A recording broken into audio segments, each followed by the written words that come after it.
All right, good morning, EVA English 2 students. So, finally got the technical glitches of the live feed sorted out. Apologize for the picture quality. It is a little bit grainy because using a laptop. Unfortunately, because the YouTube channel only has a handful of subscribers and all of EVA put together would not reach the subscriber limit needed to do this from a mobile phone or something. I'm having to use a laptop, and so the production equipment that we usually use for real hazardous is kind of unusable in this case. So again, apologize for the picture quality. The live streams are not going to be quite at real hazardous level because this is not real hazardous. This is Mr. Thorne's way of dealing with the COVID, but still talking to you all a little bit. So it is what it is. I can make things a little bit brighter. That helps the graininess a little bit. We'll go with that. Okay, so this is for English 2 students. So I'll talk for about 3 minutes or so while I give people a chance to tune in if you want to. And we're going to go over the poem you were working on yesterday, talk about some of those questions, just to give you some practice. And today you're going to work on another poem, little less dense perhaps. And you're just going to work on the first half of the questions today. You will be doing the other half tomorrow, so just keep that in mind. You have an opportunity to work ahead if you would like to, but you don't have to. But just keep that in mind. And of course, SSR books. Be working on your SSR. We'll be doing some more of that Friday. If you saw about an hour ago, a little over an hour ago, Eagles View Academy sent out a message from Mr. Sheet saying we're following basically the governor's recommendations and all this stuff during the whole coronavirus situation, and that the plan is to continue doing EVA online through May 1st. So if all goes according to plan and if all this settles down and the craziness subsides, theoretically we will return to school on May 4th. Or at least you guys will. Technically, I have something scheduled that day, so I will actually be a week behind if that works out. But we'll see what happens. Just keep everybody in your prayers, keep the country in your prayers. Keep our nation's leaders in your prayers, in that this is a pandemic. We don't want to lose our heads, but we also don't want to let this be a political game. And that goes for both sides. It's really easy to turn situations into politics because this is an election year. So let's pray our leaders lead following the model Christ gave us: is the greatest among you should be a servant of all.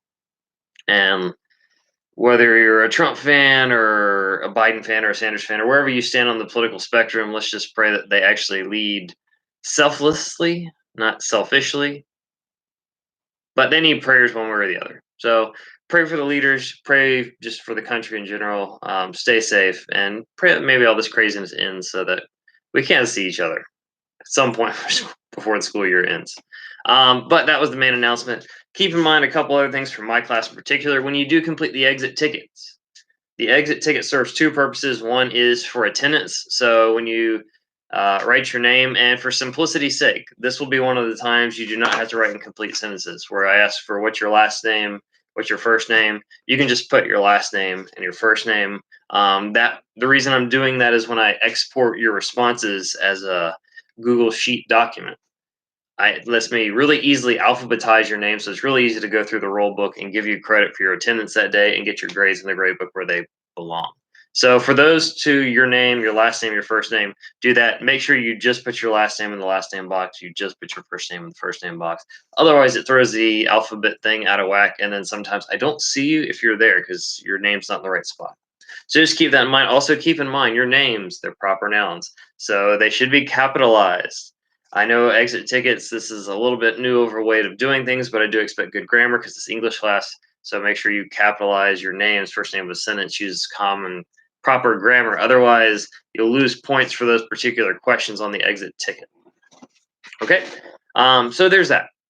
What we're going to talk about today, and if you have a question or comment, because this is a live feed, you can throw it up there and we can talk about it a little bit. But I'm going to walk through Miniver Cheevy, the poem y'all were working on yesterday, and talk about some of these questions.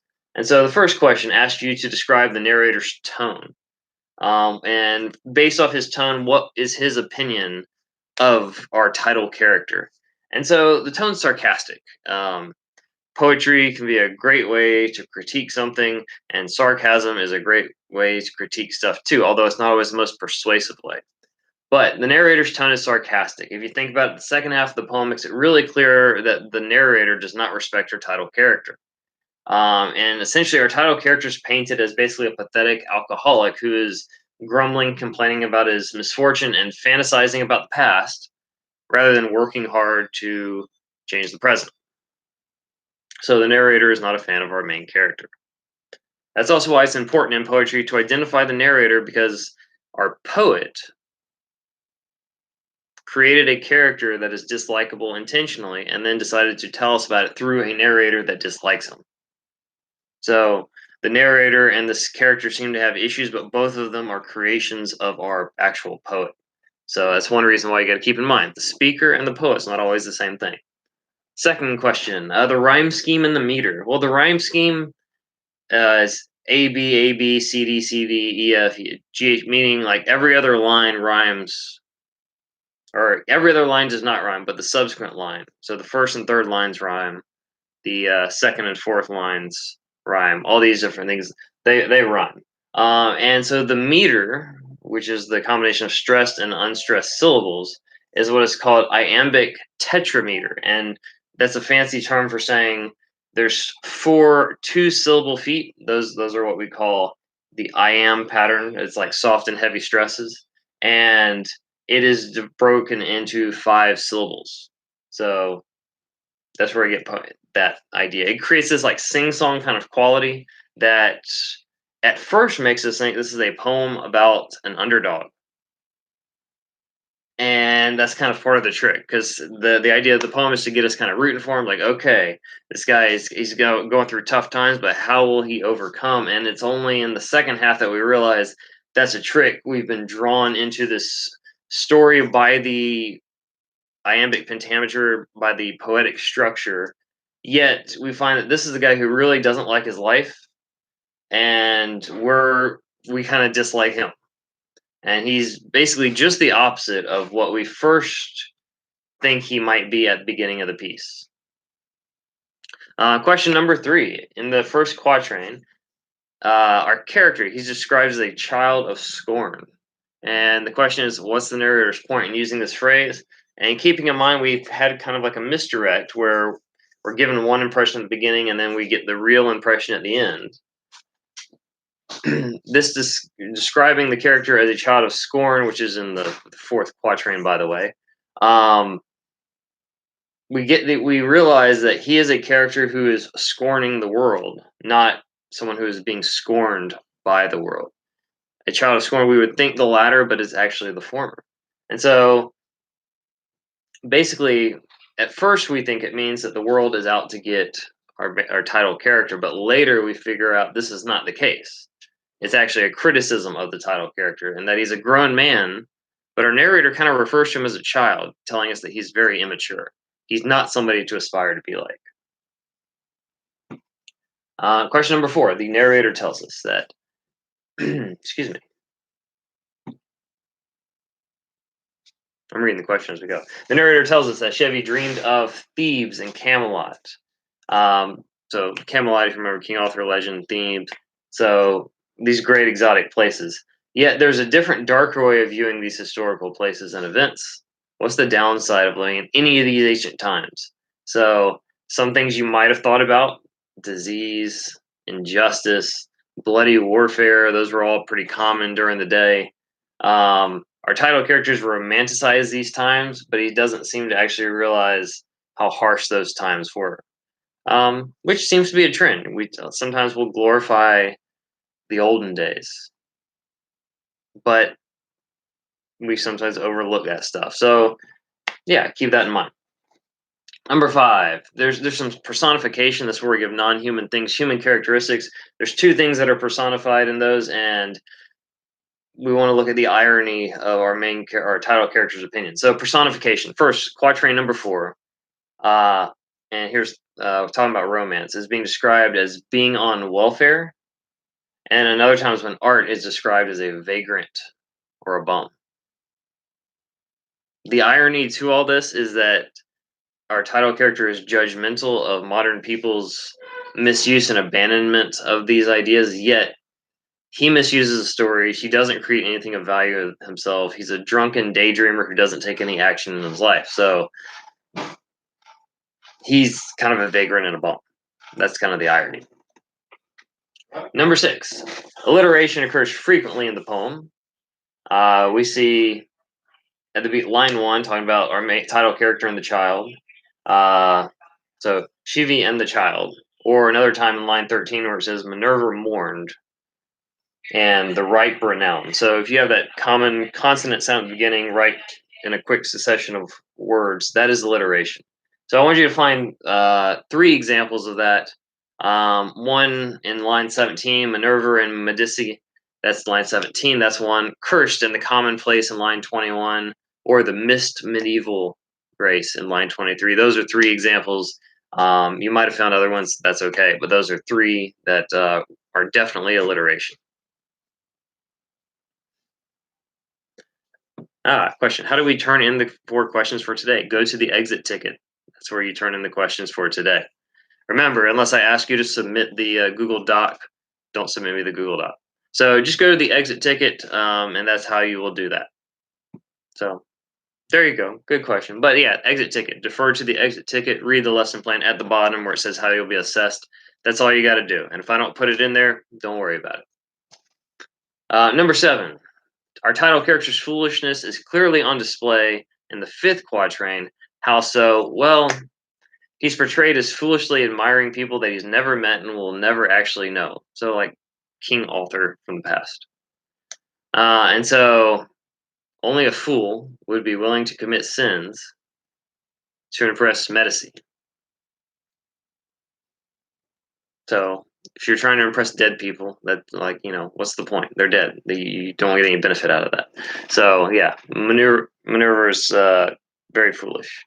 Number 8. Does he have a job? And then what's your proof? I want you to cite me a couple pieces of evidence. So yeah, he probably does have a job. Actually, there's some suggestions of that. We know this. One example is in line 10. He tells us he rested from his labors. So if he's resting from his labors are usually work. So he must have something. So he's not like a total bum. He's just like mostly a bum. And then line 22 shows him loathing the khaki suit he probably had to wear to work, his uniform. Line 25 also tells us that he seeks gold, works for a wage. So there are some hints that he does actually have a job there. Number 9, if he had lived in an earlier time, do you believe he would have been a hero? And explain your thoughts. So I'll take a look, see where you got with that. But I'm thinking personally, probably not. If one of my pieces of evidence that would support that, lines 27 and 28, the narrator says, Minerva thought and thought and thought and thought about it. Usually, if we're going to repeat something, which is called repetition, it's to draw emphasis. And so the emphasis here shows it emphasizes the inaction on his part. It's not that he thought and did something. Nike's slogan, just do it. Don't think about it, just do it. This is kind of the other way. He thought and thought and thought and thought some more, but he never actually did something. So kind of gives us the impression this guy is not a man of action. He thinks about stuff, he dreams about stuff, but he never acts. And an idea without action is nothing. I mean, go ask business people. You can have a great idea for a product, but if you cannot deliver it, if you cannot create it, if you cannot produce it doesn't really matter. Number 10, great poets like Edwin Robinson, which I gave you on the worksheet, are purposeful with every word they pack into a piece. Good poems do that, where every word tells something. So if you look at the name of the central character, the question is, why do you think we named him that? Now, we learn his first name. It's a white fur that is used to line or trim clothing, like the edges of a king's robe. Which is kind of ironic because he imagines himself as living as a king, even though there's nothing to suggest that he would actually be able to do the job of a king. but he thinks of it that way. His last name doesn't actually have a dictionary definition, but the word kind of gives us the sense of this guy. It kind of gives us the sense of being tense and small. And there's some similarities. It's just kind of like a play on words. This is why you want to read stuff out loud. That his name kind of sounds like Miniver minimum, Cheevy, Cheever. So it might be a loose play. Maybe this is a stretch, but it kind of sounds like his name might be a variation or a name form of minimum achiever. And that definitely fits his character. Finally, Minerva Mini, if you remember from your roots, Mini, that's usually refers to things that are miniature, small. And so we think that this guy, he's small and that he's not a great person. He's just kind of insignificant because he doesn't do anything. Um, Last question. Why do you suppose many adults pine for the good old days? Either an earlier era in history or their own youthful high school, college days. Maybe your parents have said, back in my day, things were better. Do you think this is generally a harmful or a harmless thing? And so this is kind of a subjective question for you to consider, but a couple things to keep in mind in that times change. And so it could be good to look at how we've done things because it is a logical fallacy to assume just because time has passed, things have gotten better. It's what's called the chronological fallacy. That's a new fallacy for you. But just because something's new doesn't mean it's better. We tend to make that fallacy because we think of technology. And so we have smartphones now. We had just flip phones 15 years ago. We have tablets and smartphones and laptops now, and the computers used to be huge. And so technology seems to improve over time. The fallacy is to assume philosophy, beliefs, and stuff change over time, which we could argue they don't. So it could be good to look back to the past and learn from past mistakes or see where we got things right in the past. However, we can also make the mistake that Minerva did here, and we overly romanticize things of the past that shouldn't be and overlook things that were wrong. So, yeah, there were some great things that happened during the era of the Wild West, but there was some pretty messed up stuff too. Same thing if we want to go back to the times of the Knights of the Round Table or these kind of things. We got to keep in mind, like, people are people. People are inherently sinful. And so there's no time that's perfect. So, yeah, there could be harm in looking back. Sometimes it could be harmless. It is a complicated question. That's why it's a subjective question. I'm curious to hear your thoughts on that. But that's a quick review of that. You're looking at a shorter poem today, and you're dealing with the first four questions that you will post to the exit ticket by the end of the day today. I will be by my computer for another 45 minutes. If you have any questions, I can reply right then and there. Life has been a little long today, but we're getting it. So good luck with that. I will talk with y'all more tomorrow, and stay safe out there. See y'all later.